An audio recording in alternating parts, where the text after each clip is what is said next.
Seratou. Je suis journaliste, blogueuse, community manager et je suis la promotrice de médias féminins Mousson.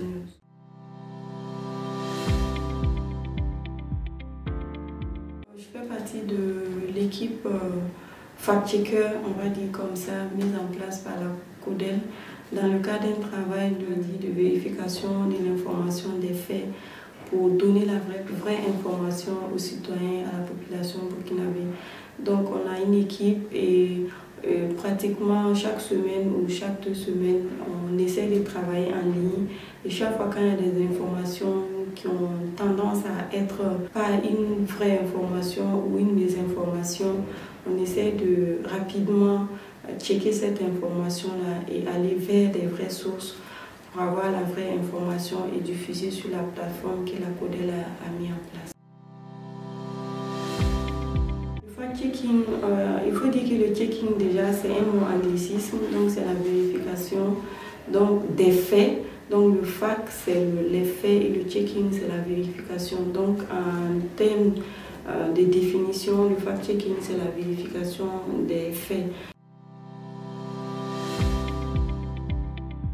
Oui, il existe beaucoup d'outils pour vérifier les informations, notamment des outils pour vérifier les photos ou encore les vidéos. Donc, généralement, lorsqu'on veut vérifier les vidéos ou les photos, ce sont ces outils qu'on utilise pour pouvoir vérifier ces informations.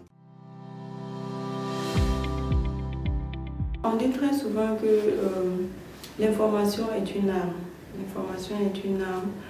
Et autant l'arme peut tuer, autant l'arme peut sauver. L'information fausse va forcément entraîner des conséquences comme un trouble à l'ordre public, comme donc une information qui n'est pas vérifiée, une information qui est fausse. Et on sait aujourd'hui il y a des fabriques, il y a des industries qui fabriquent des fausses informations.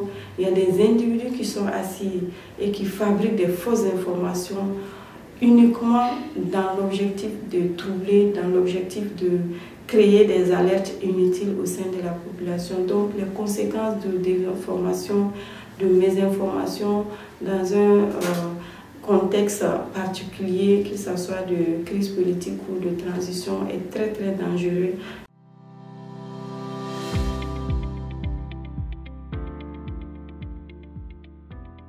Le conseil que j'ai à donner, c'est que on dit toujours que tout ce qui est sur le net n'est pas net.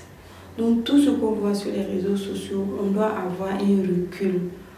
On doit avoir beaucoup de réflexion, même si ce n'est pas beaucoup, au moins avoir ce doute-là, comme on le dit. Quand je vois quelque chose sur Internet, même si je sais que c'est vrai, je dois quand même douter.